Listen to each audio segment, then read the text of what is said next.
Welcome everyone to Office Tools Optimizer. So today we're going to be going through duplicates and the magic of duplicates.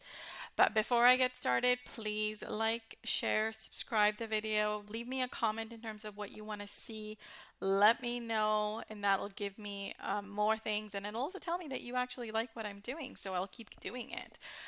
So what we're seeing today is going to be about duplicates, like I said. A friend of mine, she was asking me, is there an easy way to check for duplicates in Excel? So of course there is. Let's talk about it. Let's explore it. Maybe this is easy for one person. It may not be easy for another person. So let's talk through this today. So we're going to be doing two scenarios, scenario one, scenario two. So we're going to start off with scenario one, which looks at a bunch of fruits. So let's see in here. So you're looking at fruits, vegetables, and nuts. So in here, I want to check to see how many times these fruits are duplicated. And same thing here. I want to see how many times these vegetables are duplicated. And then in my nuts, I want to see how many times are these nuts coming together here over and over again. So the easiest way to do this, just to look at the duplicates within the column, is you select your column and then you use this tool called conditional formatting in your ribbon. And in there, you're going to go into highlight cell rules and you're going to click on duplicate values. So Excel has this conditional formatting thing that is built in for you. It'll tell you whether or not it's duplicated or not. So here it's automatically highlighted my duplicates and it's saying, okay, I'm going to fill this up with light red text for you. You can say yes here, or you can select a different color if you want to, and I'll show you a couple of examples of this. So right now I'm going to select light red and fill with dark text. When I'm at the office, I typically like to use this because it's highlighting, that traffic light danger kind of stop, look at this kind of signal. So typically I leave it as that. And now for vegetables, you could do the same thing. Again, conditional formatting, highlight cell rules, duplicate values, and you select if you want to pick a different color, you can say yellow. All right, there's my yellow. So all of the duplicated values are highlighted in here, and I could do the same thing for my nuts. Sorry, I clicked on the wrong button there. I can conditional formatting, highlight cell rules, duplicate values. One thing that I'm going to show you in a bit is you can also do a custom format. So if you don't like any of the pre-selected sort of formats that they have here in Excel, you can do whatever format that you want. So I'm going to just do this light red fill. It doesn't change the text color, so you can kind of see different examples of that. Now there's not much you can do with this other than, all right, so now I've got my duplicates highlighted. What can I do with this? Well, you could potentially, so if you all remember, we did another video on the shortcut to do your filter. So I'm applying that shortcut now so you can see my filters are applied. And I can go and sort by however it is that I want to. I can even select the color. So you can see the filters will select the colors. So in here I can see all of the carrots are grouped, eggplants are grouped, potatoes are grouped. I can remove them if I want to.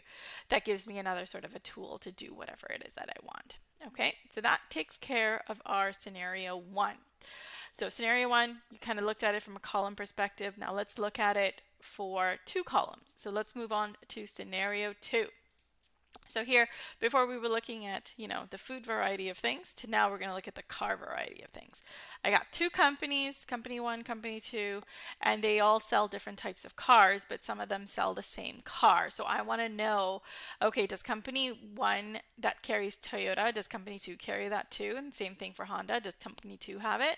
So I'm going to be doing that comparison instead of going through one by one, highlighting and doing all of that, Excel moving around of cells. I'm just going to look at it using a formula. So the formula I'm going to use is going to be starting with an if statement. I'm going to do a logical test here with an if is error. And the error that I want to find is going to be for a match function.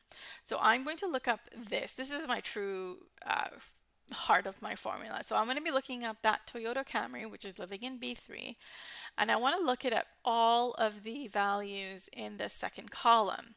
So because I don't want the values to move, I'm going to make it with a $sign so it doesn't shift as I move down the list in column B. And I want the match type to be an exact. So now I've got my first logical test completed. Now, if that value is going to be a match, I'm going to throw out the name of the car. If not, I'm going to say there's no duplicates here. Okay, and I'm going to throw out the value of the car, which is living in B3. So now I'm going to press enter, and it's saying that, okay, I don't see a Toyota Camry in this list. So now let's do that for the extension of that entire column. Also, look at that. Now we found some duplicates. So Ford F-150, there's a duplicate right there. Volvo has a duplicate between the two columns right here. So that's another way of finding the duplicates. So one thing I do like to do, and this is just a bonus tip for anyone who's looking at it, I find it hard to sort of read all of the different text along with the values that I want to ignore.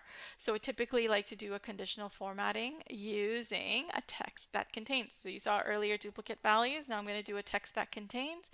And the text that I don't really want to see too much of is no duplicates found. And instead of using that light color, we're going to do a custom color in this time. We're going to check our font to be gray because I kind of want to ignore it a bit. And we're going to make our fill color also gray. So I want to kind of leave it in the background. It's important to me, but not that important. More important is these values here. So having said all of that, now you've got two ways that you can find your duplicates. Hope you enjoy that. Let me know if you want to see more videos like this. If there's any other questions you might have, leave a comment, like, subscribe. Please share this, and I look forward to the next one.